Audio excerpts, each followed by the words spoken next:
Assalamualaikum warahmatullahi wabarakatuh. Pada kesempatan kali ini, kami dari kelompok 1, kelas B, Teknik Elektro, Universitas Singapura Bangsa Karawang, akan membahas tugas besar mata kuliah sistem kendali dengan judul Monitoring Uji Kelayakan pH Air untuk Kebutuhan Masyarakat menggunakan Sistem Kendali PID.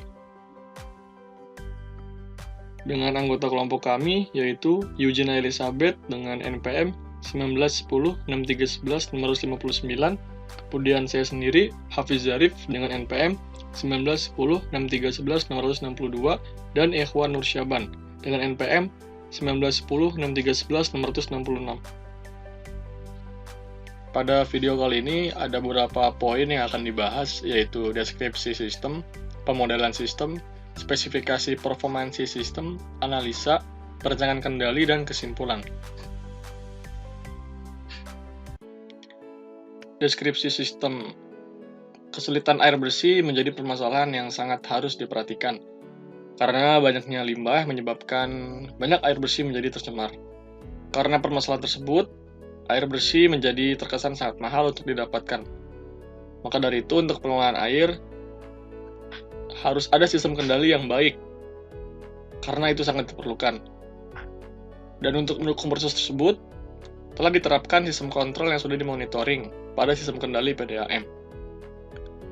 Sistem kendali PID sangat bisa dan cukup untuk dijalankan pada penjernih air, karena sistem kontrol ini bersifat kompatibel dengan sistem kontrol yang lain.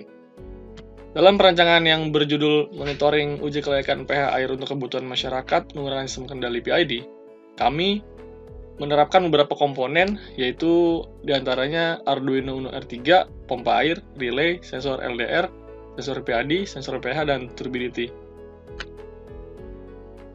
Adapun pemodelan sistem pada tugas besar kelompok kami, yaitu terdapat dua perancangan. Yang pertama, perancangan sistem dengan filtering. Yang kedua, perancangan sistem tanpa filtering. Pada perancangan sistem dengan filtering, untuk cara kerjanya, yaitu sensor LDR mengirim data ke Arduino Uno R3, dan kemudian jika air hasil filter pada water treatment masih kotor, Arduino akan mengirimkan data atau sinyal ke relay untuk mengaktifkan pompa yang akan menyaring kembali ke water treatment, hingga air bisa dideteksi antara bersih atau tidak oleh sensor LDR. Pada pemodelan sistem yang kedua, yaitu perancangan sistem tanpa filtering, kami tidak menggunakan water treatment. Sehingga untuk cara kerjanya adalah ketika air masuk atau air ditampung, kemudian sensor mendeteksi, yaitu sensor pH dan sensor turbidity. Output daripada sensor mengeluarkan sinyal atau mengirimkan sinyal kepada Arduino. Kemudian dari Arduino akan menuju ke output, yaitu LCD atau Android, di mana akan memunculkan hasil atau nilai tingkat keasaman atau tingkat kebasahan dan tingkat keruahan air tersebut. Penjelasan tentang spesifikasi komponen yang digunakan. Yang pertama ada komponen Arduino Uno R3.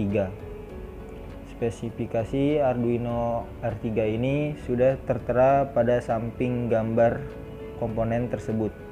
Lalu ada juga relay 4 channel dengan spesifikasi yang sudah tertera juga pada samping gambar relay 4 channel. Juga sensor LDR dengan spesifikasi yang sudah tertera. Lalu ada sensor pH.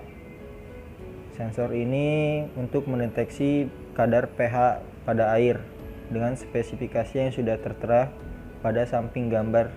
Lalu yang terakhir ada sensor turbidity atau sensor yang mendeteksi kekeruhan air dengan rincian spesifikasi yang sudah tertera. Analisa. Pada video kali ini kami menggunakan 4 analisa plotting, yaitu root locus, Bode plot, Nyquist, dan PID.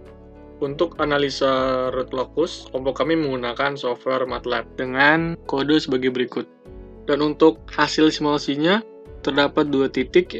Yang pertama berada di sebelah kiri, di titik 17,5. Kemudian di sebelah kanan mendekati 2,5. Untuk analisa Bode plot, kami menggunakan software MATLAB dengan kode sebagai berikut.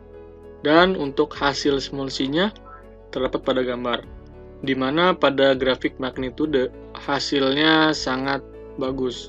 Kemudian untuk fase mendekati tingkat stabil. Analisa Nyquist. Terlihat pada gambar hasil simulasi untuk analisa Nyquist dan didapatkan hasil hampir stabil karena mendekati nilai 0.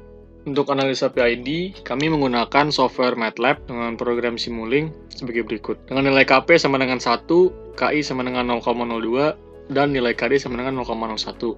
Didapatkan hasil simulasi sebagai berikut. Pada hasil simulasi, didapatkan hasil menuju stabil. Lalu selanjutnya ada perancangan kendali. Perancangan kendali ini terbagi menjadi dua, yaitu perancangan kendali 1 dan perancangan kendali 2. Perancangan kendali 1 ini terdapat filtering air, di mana apabila sensor yang mendeteksi tidak sesuai dengan ketentuan, maka pompa air akan mengembalikan air untuk kembali di filtering pada filter air. Apabila sudah sesuai, maka bisa langsung digunakan. Lalu perancangan yang kedua tidak terdapat filtering air, yang dimana pompa air ini bekerja apabila sesuai ketentuan yang sudah ada. Apabila air tidak sesuai, maka pompa akan membuat turbidity sensor ini menjadi tidak bekerja atau stop pendistribusian air tersebut. Yang selanjutnya ada kesimpulan. Pada sistem kali ini singkatnya adalah menyambungkan Bluetooth dan kemudian menjalankan alat untuk dapat beroperasi. Dengan menggunakan sensor LDR, maka tingkat kejernihan air kekeruhan bergantung pada keluaran PID.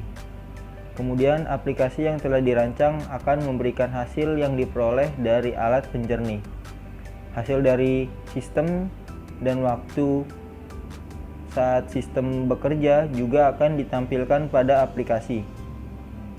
Keberhasilan dari sistem sangat berpengaruh dengan jarak koneksi Bluetooth.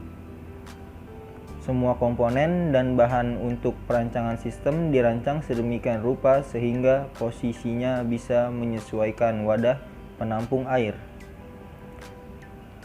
Pada analisa atau analisis yang ada, stabil pada kondisi dengan rincian KP sama dengan 1, KI sama dengan 0,2, dan KD sama dengan 0,01, sehingga sistem berjalan dengan normal.